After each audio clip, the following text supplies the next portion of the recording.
உலகெங்கும் வாழும் தமிழ் நெஞ்சங்கள் அனைவருக்கும் புலவர் நவமணி சண்முகவேல் அன்பான வணக்கம்.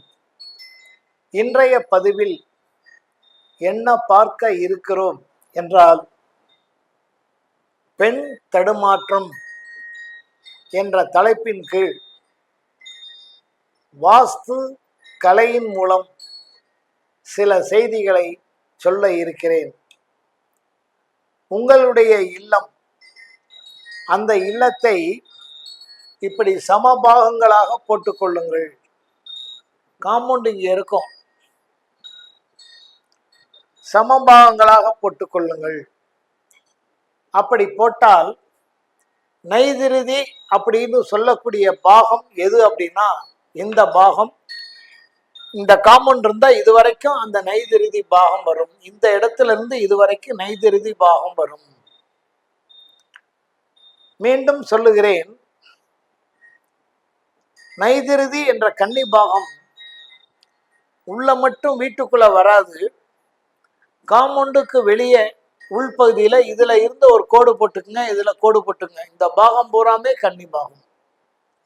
இது மேற்க இருந்தாலும் சரி, இதுக்கு இங்கிட்டு கிடையாது, இது யமன் பாகம்.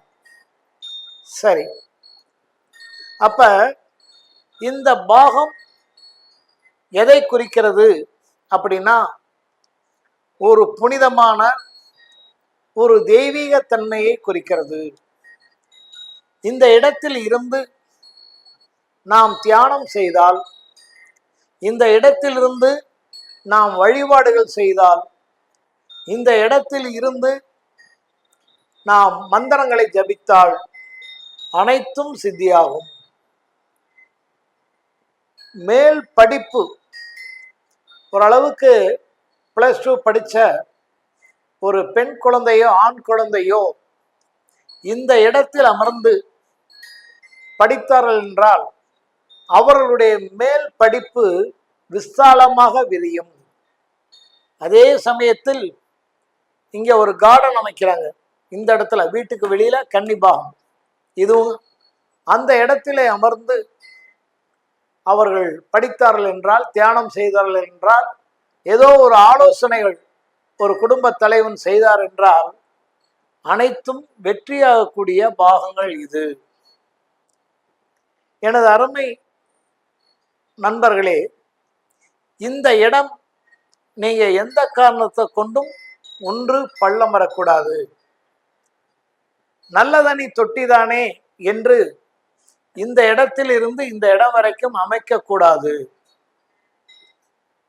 சரி, மிக சுருக்கமாக, ரத்தன சுருக்கமாக கூறுகிறேன். இந்த இடத்திலிருந்து இந்த இடம் வரைக்கும் மலக்குழி அமைத்தீர்கள் என்றால் உங்கள் வாழ்க்கையை திசை மாறிவிடும். இந்த 9 பாகத்துல கன்னி என்று சொல்லக்கூடியது பெண்மைக்கு உரியது. ஒரு பெண்ணை குலதெய்வம் என்றும் திருமகள் என்றும் திருமகள் என்றும் லட்சுமி என்றும் சொல்லுகிறோம்.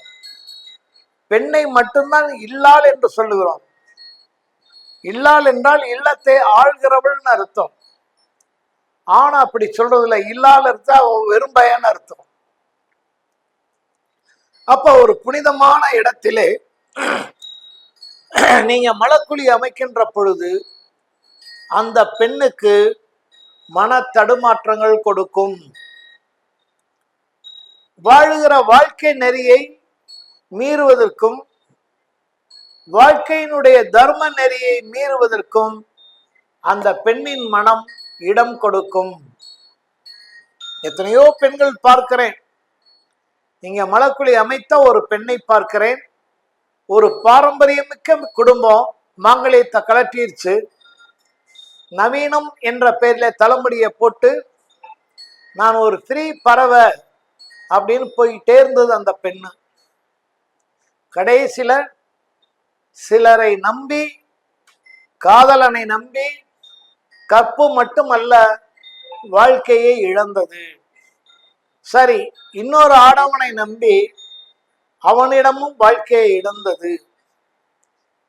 மனம் கட்டுப்பாடு இல்லாத காரணம் அந்த கட்டுப்பாடு இல்லாத காரணத்திற்கு இந்த இடத்திலே எக்காரணம் கொண்டும் மலக்குழி வரக்கூடாது.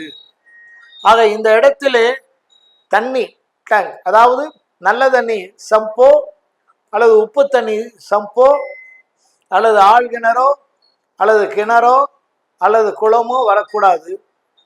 அதிலும் பெரிய பெரிய பெரிய தப்பு என்னவென்றால் இந்த இடத்திலே மலக்குழி வரக்கூடாது.